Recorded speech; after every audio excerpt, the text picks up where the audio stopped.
We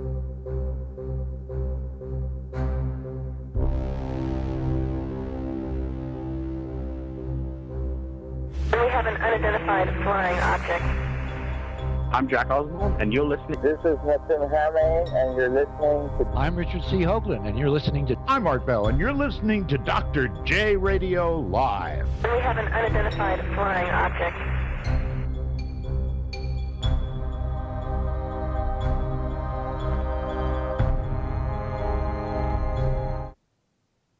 Welcome back to another great episode of Dr. J Radio Live. Of course, I am your host, Dr. J, broadcasting from the City of Angels. As you know, we are internationally syndicated with Late Night in the Midlands, as well as Black Swamp Digital Radio in the U.S. and in the UK and the EU, deprogrammed radio network plus terrestrial stations affiliated with both of those networks, L&M and deprogrammed in the U.S. and the UK. We are also streaming on YouTube for those of you in YouTube Nation who are in the chat and would like to write some comments or questions, which I try to do my best to pay attention to. Now, if you recall, yesterday I was telling you that in a 28-hour period, I will be going through 5 guests, only 3 of which you guys will hear live, and the other 2 which you'll hear in the coming days. Yes, first thing yesterday, which I did before the show, which if you guys recall, was Governor Michael Dukakis. That's right. As you know, he comes on at least once, if not twice, sometimes 3 times a year. And he's going to give you a little insight on the DSA, Democratic Socialists of America, and a lot of other things. And, of course, you all recall the live show with Dr. Richard Spence yesterday. And I want to tell you all the questions you've submitted for Eric Von Doniken were asked, but I did you guys one better. Since the time is now midnight to 2 a.m. in the UK to accommodate those listeners, Mr. Von Doniken, next time he'll be on, will be live. Now, today, like I said, we have 2 fascinating guests, which was what is going to complete my 5 guests in the 28-hour run. And it's been an amazing week with all you people, and I'm very excited for our very first guest. This has been a long time in the making. You guys absolutely know who I'm talking about. If you've seen the promotion, then you know exactly whose name it is. But really, there's not much to say other than the psychic lawyer. I mean, really, there isn't that many people that have that title. There's only one legitimate one that is known worldwide, and that happens to be the one and only Mr. Mark Anthony, or I could also call Dr. M, Dr. Anthony, all of the above, because he is a fellow JD, and I love talking to fellow JDs. Mr. Anthony, welcome to the show. Thank you, Dr. J. It's great being here. I've really been looking forward to this. You know, so have I. You've been on my radar for quite some time, and I had a long period of time for almost 2 years where I was off, and now that we're back, you are on, and just the chat we were having before, I know we're going to have a great time. And I also know for those of you listeners out there who are going to be asking and wanting more, I promise you I will bring him back, and hopefully his schedule will be more loose so I can get him for 2 hours for you next time. So, Mark, I was just going to actually jump into the beginning because I know most of the listeners will know who you are, but because we do have a lot of listeners in the UK and the EU and even some in South Korea, literally around the world, I'm going to go back to the very beginning, long before law school, into your childhood. When was the first time you had either a psychic experience or an NDE? And of course, me and you talked about the similarities of those and OBEs. And so, of course, feel free to explain the differences, the similarities, as you also talk about which was the first experience you had. I was about 3.5 years old, and I started talking to my invisible friends. except that my parents could see them as well. Because the thing is, Dr. J, both of my parents, my mother and my father, had mediumistic abilities, and this runs in my family for generations. And we weren't, when people say, "Oh, a family of psychics," they tend to think, this gypsy fortune teller thing. My dad was a Navy SEAL, and he was also a NASA engineer. My mother was a commercial illustrator, and she worked in advertising and design. We were the family next door, and I'm the only person in the family that's come out and gone public with my abilities. So when I was about 3.5, I started sitting there talking to friends and spirits, and I remember, Mom was like, "Oh my goodness, he's doing it," and then my dad was not happy about it. He was very perturbed, and I remember one time he said, "Stop that," and I got very frightened when he did that. And then he sat me down and he told me, he says, "Mark, you can talk about this to your mother and I, but people outside of the family will not understand this." And then not long after that, my dad had to be away on a business trip. So he, because he worked in the aerospace industry, and at that time we were living in Orlando, Florida, and he was working for a company back then it was called Martin Marietta, which is now Lockheed Martin. And so he was going to Huntsville, Alabama, and to Chicago and all these other places. And I was really sick. In fact, I was running a very high fever, and my mother was very panicked, and I stopped breathing. And she was trying to get me to breathe again, and I was coughing, but I was dying, and she scooped me up in her arms and she ran out in front of the house. This is during the afternoon, and my brother and sister were running, and my sister was calling for an ambulance, and my mother started screaming, "Help me, my baby is dying, oh my God." And my brother ran across the street, and there was this police officer that lived there, and his patrol car was out front, and he was off duty, and he ran out and he started doing compressions on my chest, and he got me kind of breathing, and he said, "Get in the patrol car." So he grabs my mom and he throws me in the patrol car, and I'm like, I'm gasping and choking. And so he takes off and he cuts off the ambulance. Okay. He intercepts the ambulance, and they put me in the ambulance, and all of a sudden I stopped breathing entirely. And the next thing that I knew, Dr. J, is like I went into this flash of light, and there was all these beings there, and the best way I can describe it is, how what an Academy Award looks like? Okay. Yes. All right. Imagine that, except translucent. Like they were like water, but translucent, and they glowed.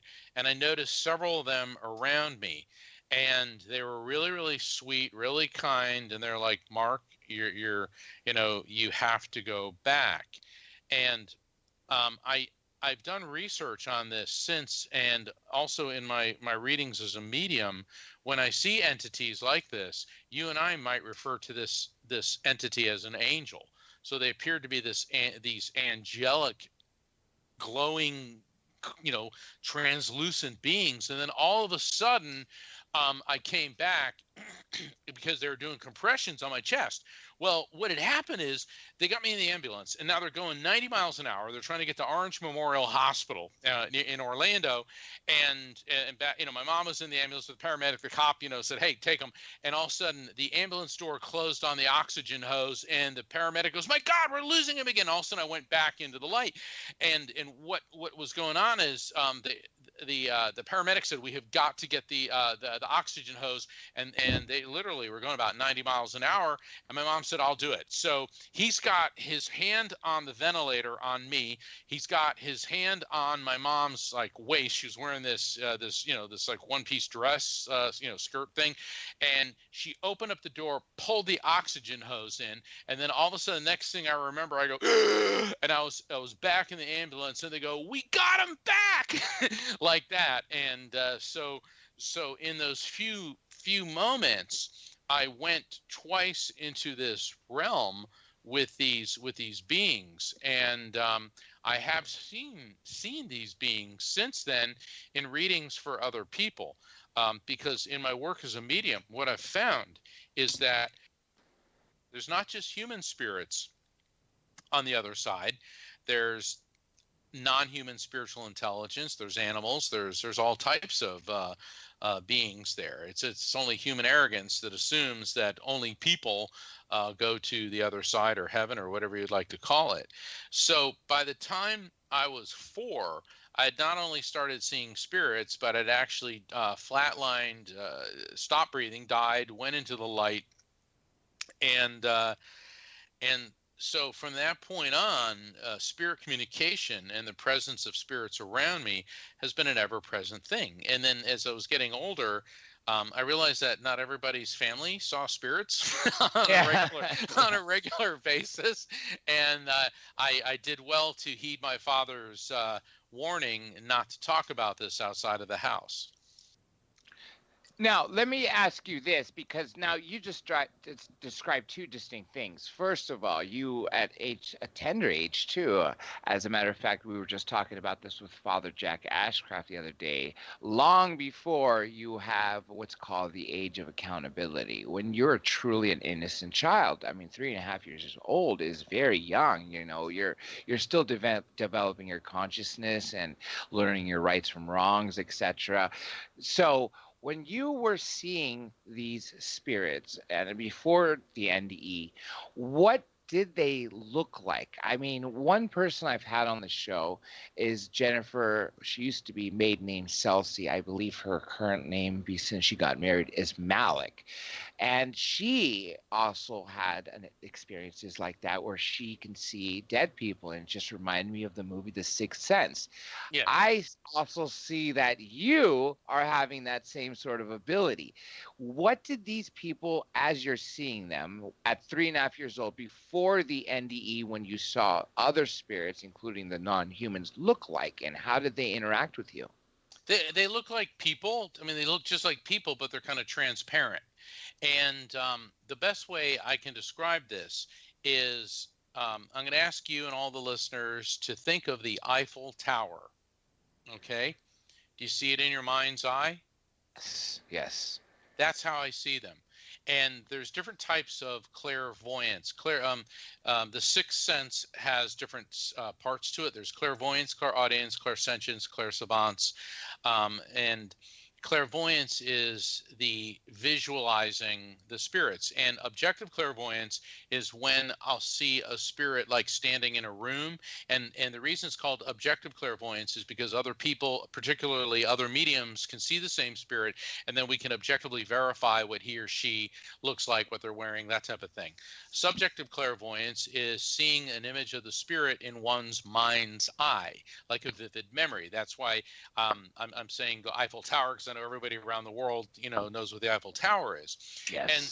And so, and when you think about it in your mind's eye, you get the image, the shape. It may not have the intricate details, okay, but you're able to identify it. So when they started coming to me, I'd sit there and I'd talk to them and interact with them, and I had like building blocks, erector sets, tinker toys. I was like building and making things, and they'd sit there while I was playing with my building blocks and stuff and talk to me while I was doing that. And so my parents got used to me sitting there and carrying on these conversations because they knew what was going on. And I was very, very fortunate, Dr. J, to have the parents that I did, because they didn't vilify me, berate me, or criticize me for this. And I've talked to other mediums that I've met throughout my life, and their childhood was nothing short of a horror story. I'm not saying that mine was all wonderful, because inside the house things were fine. Outside the house, when you're a weird kid that sees dead people, you tend to be treated not so nicely at times. And but then I learned, keep it to myself and keep it to the family. So I hope that answers your question about how they looked and how they interacted with me. And then when I started school, see, I started first grade just after I turned 5. And what it was from an early age, I don't know, I feel a little uncomfortable talking about this on the radio, but around the time when I was 4, not only could I spell Tyrannosaurus Rex, but I could explain to you what it was. And my parents, they went to take me to kindergarten, and the kindergarten teacher and then the principal of the school said, he's already functioning almost on a second grade level. We can't put him in kindergarten. So they put me in first grade, and I was younger than everybody else. And I learned pretty quickly, and it was a Catholic school too. And the funny thing about the Catholic religion is, our religion, or at least the religion I was raised in, it's loaded with spiritual beings. You have angels, saints, demons. You have all these supernatural entities. So it's sort of a natural thing, except they're like, oh, don't talk to dead people, so it's sort of a bit of a contradiction there.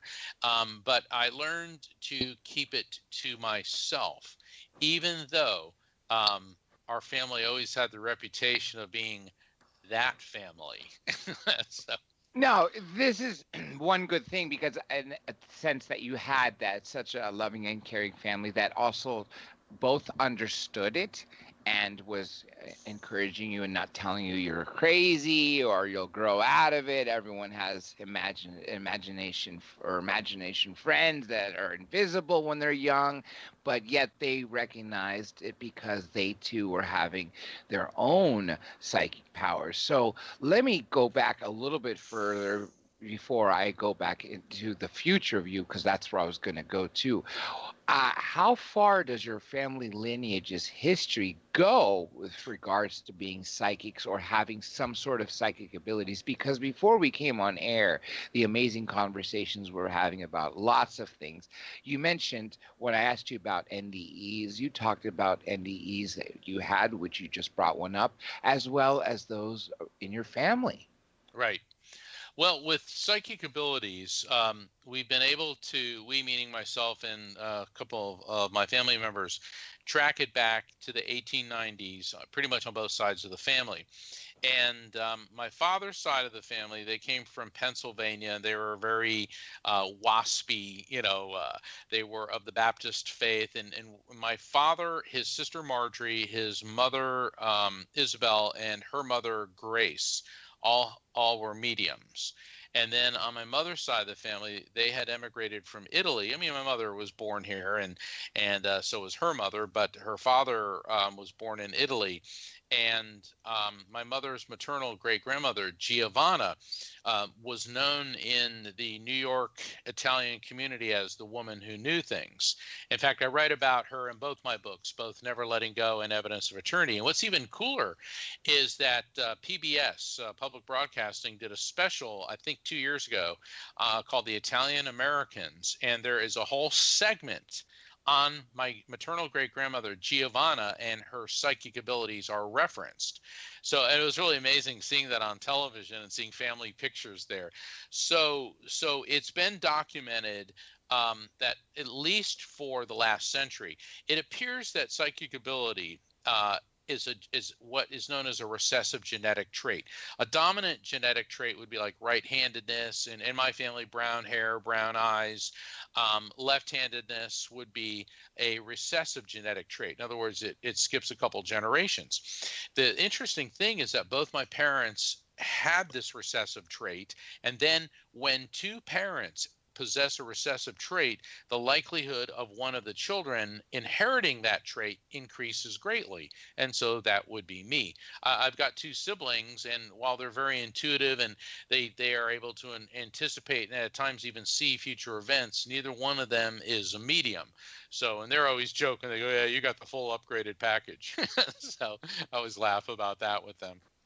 Now, I'm going to fast forward, and actually, to have all those traits in your family was really a true blessing. I mean, that I can't think of other families where the entire family had that sort of common theme amongst all of them. So, for that, I would imagine that had a big impact on your upbringing, especially when you talked about how supportive your family was. So now I'm going to flash forward to, because of course I love talking about law and fellow attorneys. So when you started law school and then of course finished, took the bar exam and started your practice, did your psychic abilities ever come in handy, or as an attorney? Or another way to look at this is, have you ever used your psychic abilities in the practice of law? Yeah, all the above. And in my book, Never Letting Go, I talk about I was selecting a jury, and I was this is right after I'd gone from prosecution. I was over on the defense side, and it was a case where I was representing a guy. He was a big bruiser kind of guy, and he got in a fist fight with another guy in a bar. So it was like, Big Bruiser A gets in a fight with Big Bruiser B, and basically the loser filed charges. So it was a crime of violence, okay, but it was mutual combat. And I was selecting the jury, and I refer to this person as juror number 9, but I kept getting drawn to this one woman on the jury, and I kept feeling a female spiritual presence around her. And I kept feeling this tightening and choking sensation around my throat. So I knew something was going on spiritually. And so, and as an attorney, and you know this, Dr. J, that the point of jury selection is to try to find the fair and unbiased jury to get the most fair jury possible. So I asked the question, have you or has anybody in your family been the victim of a violent crime? And this woman looks up at me, and the tears, I'll never forget this, how the tears just started streaming down her face, and she started to tremble. And she said, a year ago, my sister was in a foreign country when an escaped mental patient strangled her and then dismembered her body and dumped it in a garbage can like she was trash. And I'm standing there, and I could hear my client go, dude, what are you doing?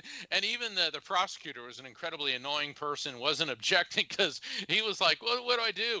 And I'm standing there, and I can feel this tightening around my throat, and the image of the spirit was starting to take form for me. And I literally had one foot in each world, on this side and the other side. And I had an absolute obligation to protect my client, and yet here's a spirit coming through. And if the listeners want to find out what happened, you're going to have to get my book, Never Letting Go. And I was just going to say, as you're talking about jury selection, me and you would call this voir dire, but a lot of people obviously don't know that term. And you know this as well as I do. Some people that never even go to law school, just straight psychology, maybe a master's in or something like that, their whole profession is jury selection. That's a very big deal for us, as you know. Now, let me ask about something else here.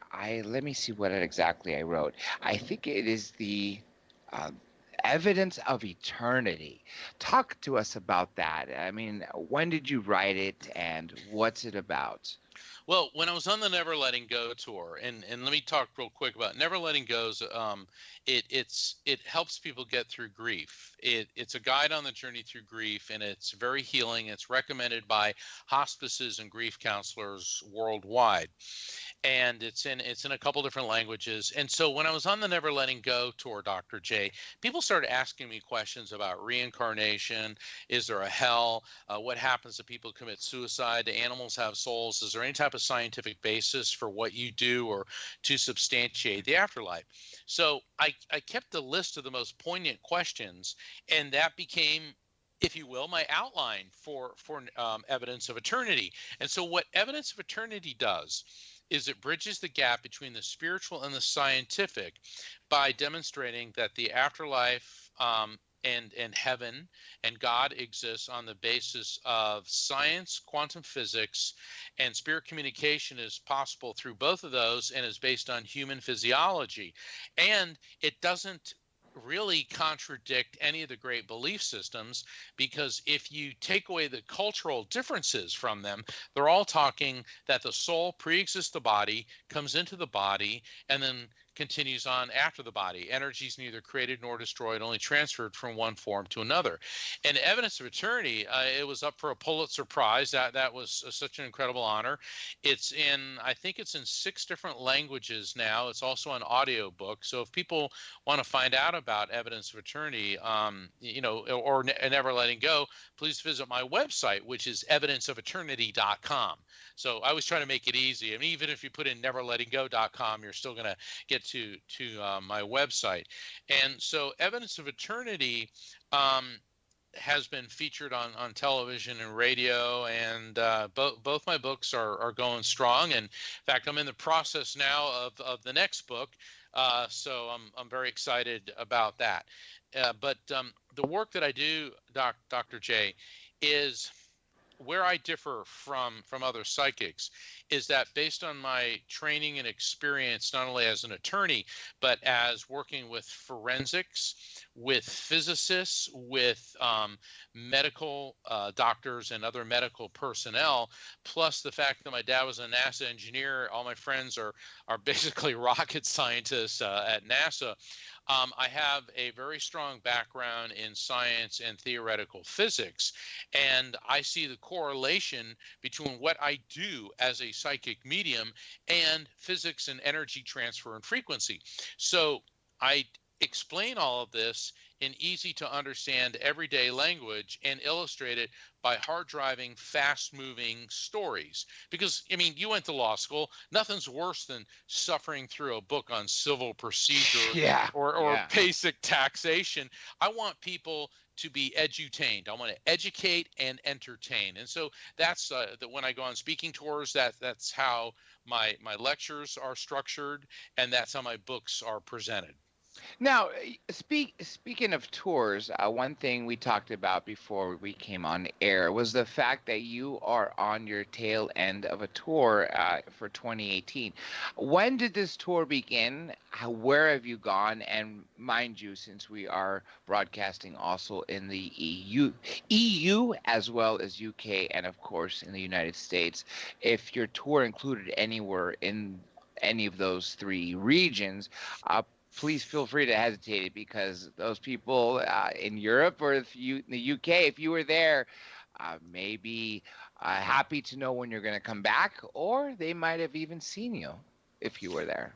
Well, this year I was focused on the U.S., and of course I've been on tour all over Florida, all over Texas, particularly Houston, Dallas, then Denver, Vail, Breckenridge, in Colorado, then Arizona with Phoenix, Scottsdale, Tucson, Mesa, then to Los Angeles, Hollywood, Burbank, Honolulu, Hilo in Hawaii, Seattle and Bellevue in the state of Washington, and I'm probably missing a couple places right there. And I've got another tour coming up next month. I'll be in Fort Lauderdale at the United Metaphysical Chapel Veterans Day weekend, November 10th, and then I'll be in Houston between December 6th and December 10th. I'll be on the Great Day Houston CBS Morning Show, in addition to 2 nights of spirit communication at Body, Mind, and Soul Metaphysical Bookstore. It's a really beautiful facility in Houston. And then we're already gearing up for 2019. And so the speaking tour is a lot of it, the events are an evening of spirit communication, or an afternoon, depending on when it's scheduled, where I'll be connecting random audience members with loved ones in spirit. But then I'm also giving lectures on the existence of the afterlife and on near-death experiences, the after effects of them, and the scientific basis.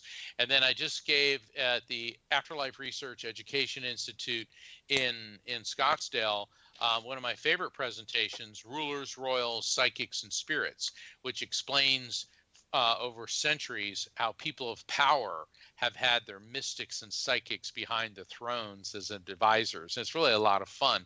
So there's several topics that I discuss. In fact, when I go to Houston on the CBS Morning Show, we're going to be discussing the mystical symbolism of Christmas. Like, where does the holly wreath come from?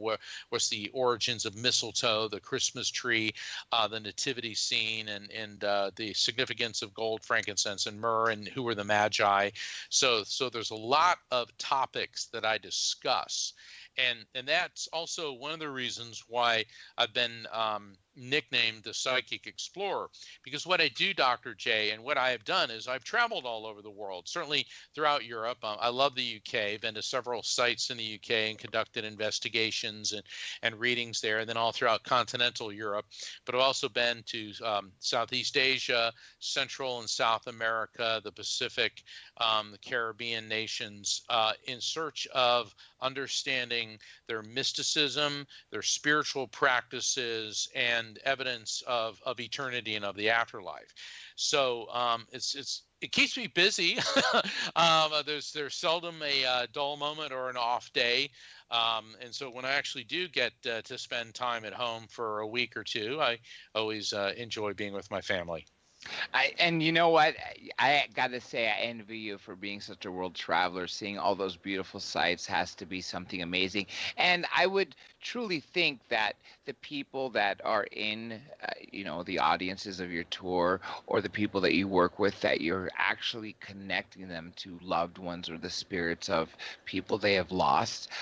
It must be such a gratifying feeling for you to know what you've accomplished by putting these people back in touch, considering usually almost every case it's filled with grief for the people who have lost them, because unfortunately the way life works is we all do have to go at some point. No one is at least lives in our current bodies forever. Our spirits live on, but when our bodies do go, a lot of people end up dying more suddenly as opposed to having a prolonged sort of sickness. So I guess asking you examples of the times you've connected people would be really extensive. But let me just ask you, when you do this, how many people really start to show their emotions because for the first time in their lives since that happened where they lost that loved one, and you're able to reconnect them, that they're actually starting to feel the spirit of the person that they loved, break down and confess of how happy they are and thank you for what you're doing to them? Oh, well, everybody grieves in his or her own way, and everybody has their own way of reacting to things. I mean, sometimes I get people who are extremely demonstrative, and they'll start crying, and they'll, thank me profusely. And then there's other times where people just stare at me. And then there's other times after the session, I receive emails from people who say that after the reading, things started making sense to them. So, to me, what I do is I thank God every single day for having this ability, and it's a lot of responsibility, because you have to be careful how you transmit information. I don't sugarcoat or clothe it in any way. But for example, I did a reading for a young man recently. He was with his mother, and he's 14. And what he wanted for his birthday was a reading with me. So his mother, that's what she did for him. And because his grandmother, his mother's mother, had died unexpectedly a couple of years ago, and he's absolutely devastated. They were very close, and she came through, a real sweet lady, and she came in all joking and happy, and I conveyed all this. And after the reading, about a week after the reading, his mom contacted me and says, he was very upset. I go, why? It was such a good connection. Well, he felt that when she came through and she was so happy, that she was ignoring how sad he was and is about her passing. And I said, well, what she was doing was trying to cheer him up. And she was, oh my God, that's what she used to do. Whenever things were down, she'd come and say, oh, heck with that. Let's go get ice cream. You know what I mean? She was always like, she was the fun grandma. And so she explained that to him, and he did an about face. He turned around and he goes, well, yeah, that's what Grammy would do. She was always trying to cheer me up when I felt down.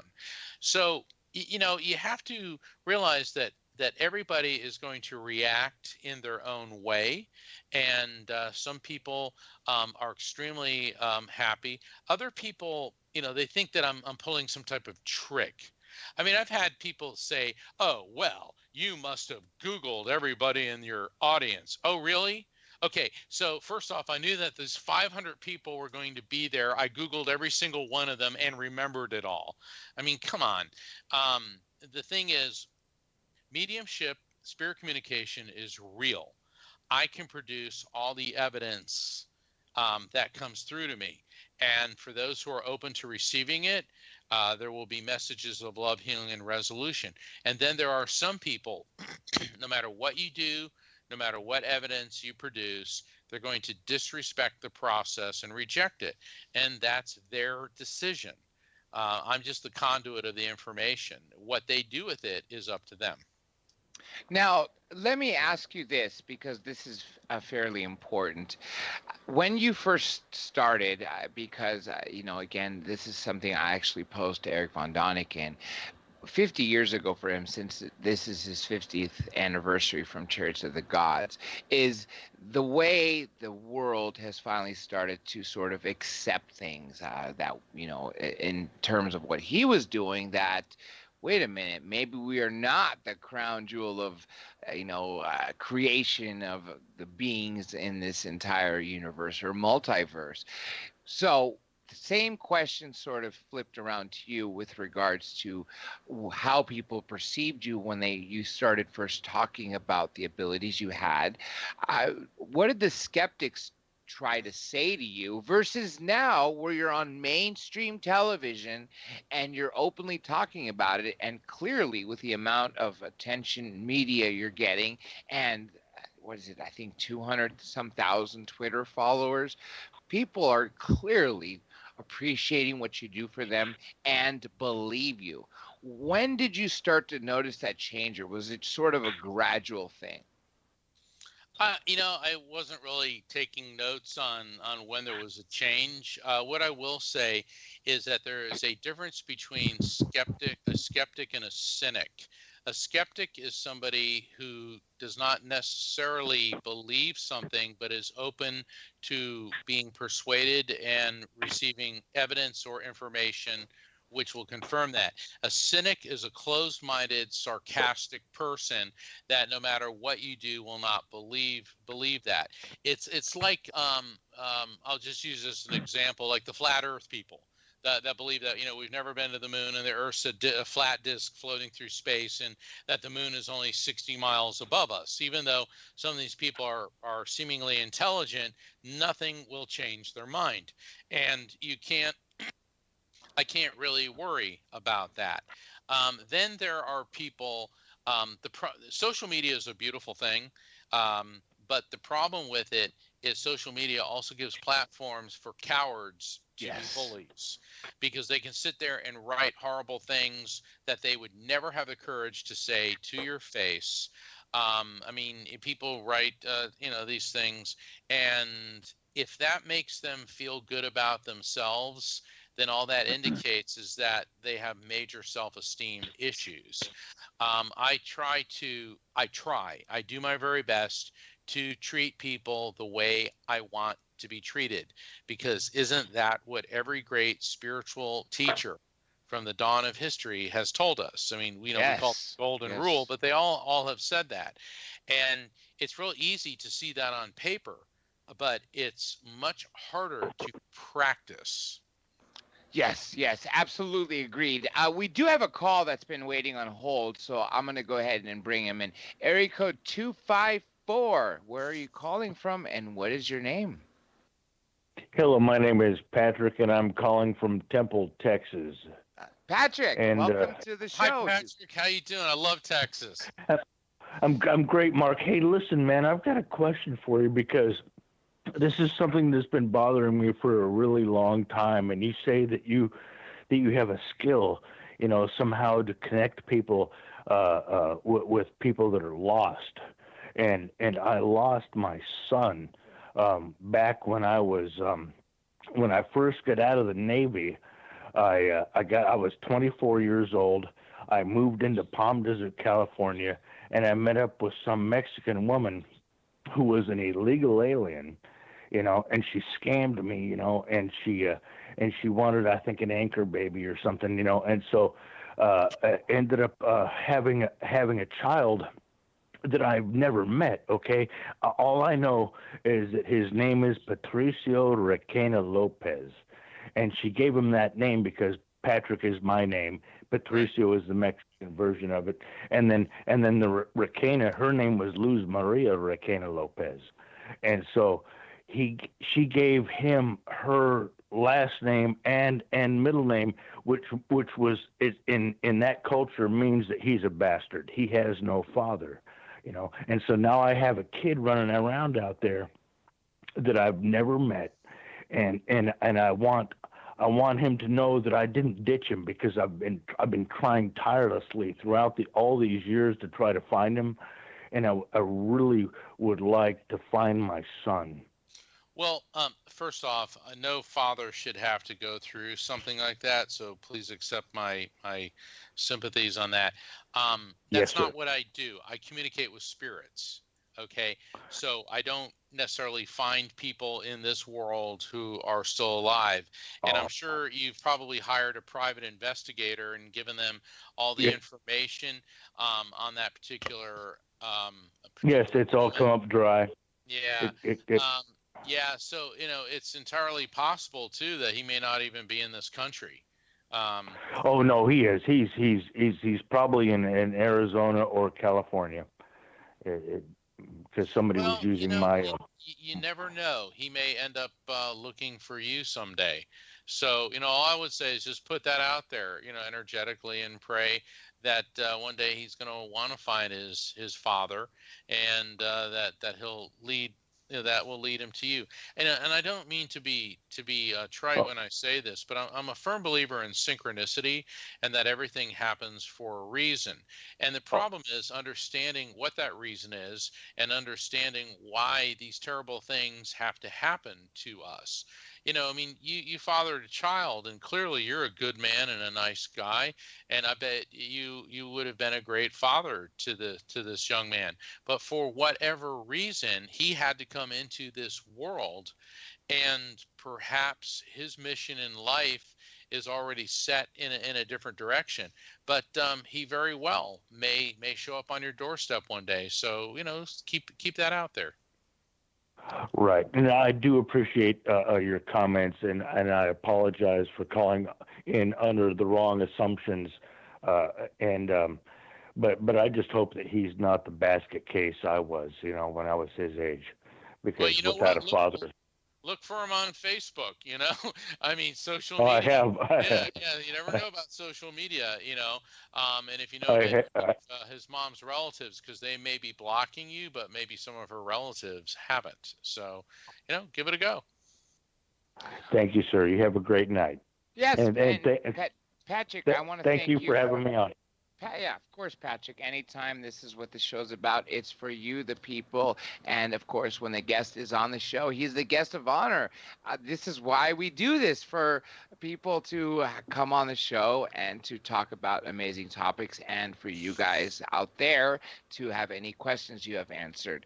Now, I'm going to go back, Mr. Anthony, to another thing that I had written down before we started today, which was before I get to a phrase that you have, this is a more basic question to ask about grief and crime. How are they related?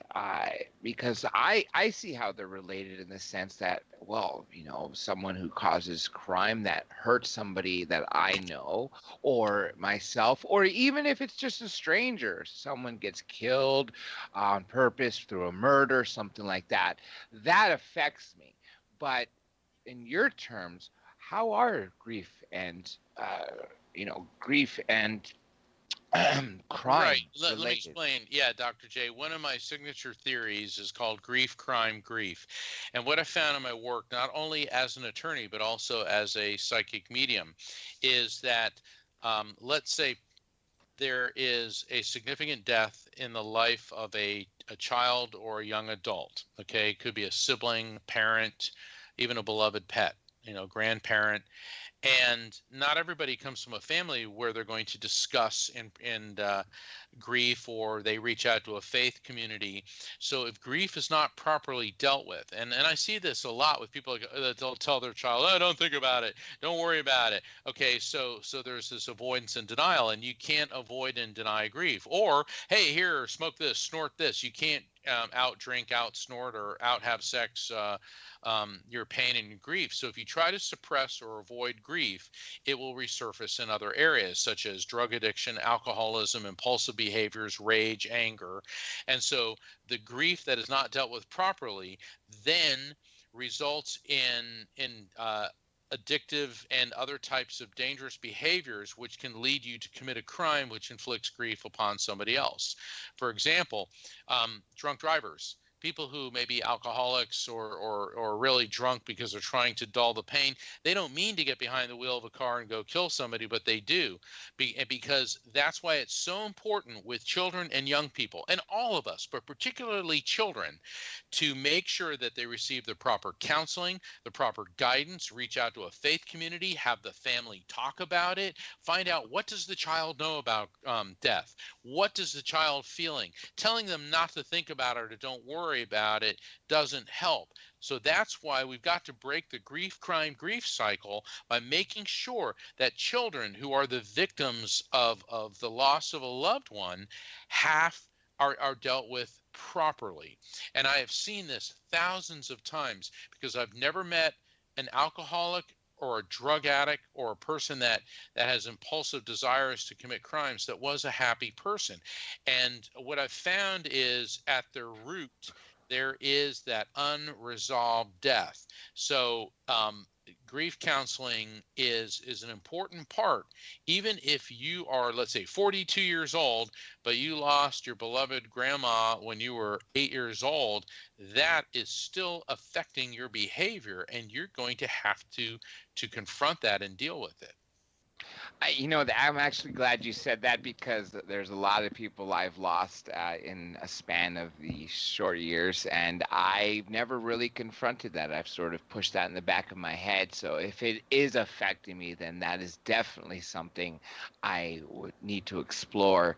And so thank you for that advice. Now, another great thing, there's so much to try to cram, Mr. Anthony, in this, because I know we're coming close to the time, is before we went on air, and I gave you that little personal story of the ND, which many of you listeners might recall. If you don't, well, you'll hear it another time when I'm a guest on another show. Again, you talked about OBEs, out-of-body experiences, NDEs, near-death experiences, lucid dreaming, which is what I brought up, and remote viewing. How would you say they're all related into some degree? I mean, do they all sort of accomplish the same thing? Meaning that if you're undergoing an OBE via lucid dreaming and meditation, is that what people can expect during a near-death experience? Well, we're dealing with the same thing in each one of those examples, and that's your consciousness. And consciousness is the term in psychology and psychiatry for what people of faith refer to as a soul or a spirit, or what physicists refer to as the quantum electromagnetic field in your brain. And so what we have to realize is that who and what we are not these bodies. I mean, certainly we live in these bodies, and, you recognize somebody by how they look and all that. But we know that energy is neither created nor destroyed, only transferred from one form to another. So in something that is not voluntary, like a near-death experience, or perhaps in your instance when you were in a severe coma, okay, you didn't choose to do that. Your consciousness separates from the body. Now, in the case of an OBE, an out-of-body experience, the body is still alive, okay? And so the consciousness is energetically still tethered to the body, but nonetheless it can roam around. In a near-death experience, like I had and both my parents had, you die, okay? I mean, your heart stops, you flatline, and your consciousness separates from your body, but for whatever reason, you're sent back, or you're resuscitated. In something like remote viewing, or lucid dreaming. Remote viewing is where your consciousness is projected across, to another geographical location. So your body's fully functioning and quite healthy and quite alive, but your consciousness taps into the energy all around us and is able to observe and see things at different points. And that's essentially the same thing in lucid dreaming, where your consciousness wanders outside of your body. So we're talking the mechanics, if you will, of this are essentially the same. It's the ability of your consciousness, which is pure energy and which moves at the speed of light, to observe things that are non-localized to your body. Now, because we're running out of time, I do want to ask one thing, which would literally, we can go on for hours, as you noticed our chat before, which was longer than normal, because for everybody out there listening, this is a major guest, but he is very, very down to earth. I wish more people were like that, and I would imagine just people being around you, Mr. Anthony, they get that vibe from you, and it starts to trickle down where they start becoming as kind as you. Now, you've helped a lot of people, and you're going to continue to helping more people. But because we don't have time to go through several, and this is going to be difficult, because to ask you this question would be sort of picking a best child, which is going to be impossible because each one is different. But because of the time limit, let's focus on one time recently in one of your sessions where you were helping people connect. Can you give us a little detail of what exactly happened in a few short minutes? Oh my gosh, yeah, something bizarre recently. I was doing a reading for this lady, and I'm not going to use any names, but her son was brutally murdered. Okay, there's nothing funny about that. And during the reading, I kept getting the name of Lizzie, Lizzie, Lizzie, and I started seeing the image of a woman holding an axe. And I go, Lizzie, with the woman holding the axe. And the client goes, oh my gosh. She said, I did a genealogy on my family, and I found out that I'm a direct descendant of Lizzie Borden. And I go, really? Okay. So as I've connected with spirits of famous people, but it's like, okay, this is an infamous person. And what I was seeing is the spirit of Lizzie Borden was taking an axe and slicing a jack-o'-lantern in two, and she says justice will be done right around Halloween. Okay, I go, so I explained that to her, and the client says, well, that's very interesting, because jury selection and the trial of my son's murderer begins on Halloween. Okay, and I'm like, that's interesting. And she says, and I'm a Christian, and I shouldn't say this, but this is really making me feel better. And I said, well, it's not every day I have the spirit of a homicidal maniac come through and make somebody's day. So let's just go with that. And that is one of the bizarre cases, and I know there are several more you could talk about. Unfortunately, we are nearly out of time, and this is why, Mr. Anthony, I definitely would love to have you back for a much, much longer show. Of course, when your schedule permits, and I will definitely work with Miss Gina to do that. I believe that is your wife, by the way, right? My assistant. Assistant, gotcha. Okay, I apologize for that. So let's talk about, your books, where people can find you, how people can contact you for your services, where people can see about your upcoming, your tours and things like that. So let's get it from you. Well, if people want to find more about where I'll be speaking and appearing on television, radio, and in personal appearances, please visit my website, which is evidenceofeternity.com. It's the same as my book, Evidence of Eternity. And that will, and please feel free to sign up for my newsletter, because we send out a newsletter a couple times a month. And please follow me on Facebook, Twitter, LinkedIn, subscribe to my YouTube channel. It's all there on my website, evidenceofeternity.com. Excellent. And thank you for plugging all that information in. And I do want to thank you for coming on this show. Like I said, I did wish we had more time.